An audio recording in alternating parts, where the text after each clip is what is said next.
ఇంతకు ముందు క్లాస్‌లో మనం సెలెక్ట్ ఫ్రమ్ స్టేట్‌మెంట్ యూజ్ చేసుకున్నాం. దానిలో అండ్ వేర్ క్లాజ్ ఎలా చేసుకుంటామో అది కూడా చూసుకున్నాం. ఇప్పుడు మనం డూప్లికేట్ వాల్యూస్‌ని ఎలా రిస్ట్రిక్ట్ చేయొచ్చు అనే దాని గురించి తెలుసుకుందాం. ఇప్పుడు డేటాని రిట్రీవ్ చేసుకున్నప్పుడు టేబుల్ నుంచి మనం డూప్లికేట్ వాల్యూస్ ఉండకుండా ఎలా చేయాలి? అండ్ దీనిలో కొన్ని పాయింట్స్ ఉన్నాయి. ఆ కీ పాయింట్స్ కూడా చూద్దాం. ఇప్పుడు నేను టెస్ట్ నా డేటాబేస్‌ని యూజ్ చేసుకున్నాను అండ్ రన్ చేశాను. ఇది నాకు రన్ చేస్తే సక్సెస్‌ఫుల్‌గా రన్ అయింది. రన్ అయిన తర్వాత నేను సెలెక్ట్ స్టార్స్ ఫ్రమ్ ఎంప్లాయీస్ అనేసి నేను రన్ చేశాను. నాకు డేటా మొత్తం కూడా వచ్చింది. ఇప్పుడు దీనిలో నాకు డూప్లికేట్ వాల్యూస్ ఉన్నాయి. సేల్స్, ఆర్‌ఈపీ సమ్ డూప్లికేట్ వాల్యూస్ అంటే డూప్లికేట్ ఇన్ ద సెన్స్ ఒకటే వాల్యూ మోర్ దెన్ టైమ్స్ రావడం అనేది డూప్లికేషన్ అంటాం. రైట్? ఇప్పుడు దీనిలో డూప్లికేట్‌ని అవాయిడ్ చేయడం ఆర్ ప్రివెంట్ చేయడం ఎలాగో చూద్దాం రండి. సెలెక్ట్ డిస్టింక్ట్ ఈ క్లాస్ యూజ్ చేసుకోవడం వల్ల ఏంటంటే, మనకి డూప్లికేట్ వాల్యూస్ అనేవి డూప్లికేట్ వాల్యూస్ లేకోకుండా డేటాని మనకి రిట్రీవ్ చేసి ఇస్తుంది. అయితే ఇక్కడ ఒక లాజిక్ చూడండి. ఇప్పుడు నేను select distinct star from employees అని ఇచ్చాను.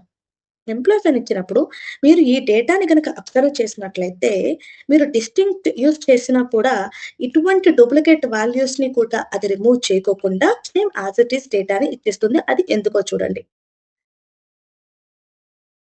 రన్ చేసిన సక్సెస్‌ఫుల్‌గా రన్ అయింది డిస్టింక్ట్. బట్ చూడండి సేమ్ మనకి సేల్స్ ఆర్‌ఈపీసీ డూప్లికేట్ వాల్యూస్ ఉన్నాయి. ఎందుకు ఉన్నాయి అనంటే, మీరిక్కడ ఈ టేబుల్స్‌లో ఉన్నటువంటి ఈ కాలమ్స్‌లో ఎంప్లాయీ నంబర్ చూసుకున్నట్లయితే ప్రైమరీ కీ ఉంది. సి ఇక్కడ ప్రైమరీ కీ ఉంది. ప్రైమరీ కీ ఉండడం వల్ల నేనిక్కడ ఏం చేస్తున్నాను, స్టార్ ఇన్ ద సెన్స్ మొత్తం కాలమ్స్ అన్నిటిని నాకు రిట్రీవ్ చేసి ఇమ్మంటున్నాను. అన్ని కాలమ్స్ అంటే ఏంటి? ఇక్కడ నాకున్న ఎంప్లాయీ నంబర్ కూడా ఉండుంటుంది కదా! So, employee number already primary key ఉంది. Primary key in the sense unique.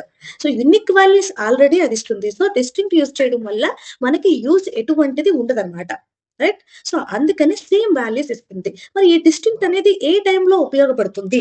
So, ఈ డిస్టింక్ట్ అనేది ఏ టైంలో ఉపయోగపడుతుంది అంటే other columns like primary key లేనటువంటి కాలమ్స్‌లో మనం ఈ డిస్టింక్ట్‌ని యూజ్ చేసుకోవచ్చు. ఇప్పుడు నాకిక్కడ జాబ్ టైటిల్‌లో నాకు సేల్స్ ఆర్‌ఈపీ సంథింగ్ నాకు మోర్ థాన్ 1 ఉన్నాయి కదా! సో, వీటిని యూనిక్ వాల్యూస్ తీసుకుందాం. లైక్ డిస్టింక్ట్ డూప్లికేట్ లేకుండా చేసి తీసుకుందాం అనుకుందాం. అప్పుడు ఎలా చూద్దాం రండి.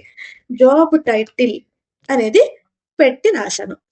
నాకు జాబ్ టైటిల్‌లో చూడండి president, VP sales, VP marketing, sales manager, APSC and sales manager and sales RAP అనేది నాకు రిపీటెడ్ లేకుండా వన్ టైమ్ మాత్రమే వచ్చింది. ఇన్ ద సెన్స్ డూప్లికేట్‌ని అవాయిడ్ చేసేసి యూనిక్ వాల్యూస్‌ని ఇచ్చింది.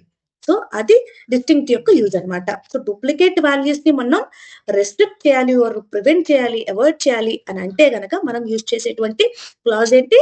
సెలెక్ట్ డిస్టింక్ట్ అనేటువంటి క్లాజ్ యూజ్ చేసుకుంటాం. ఓకే.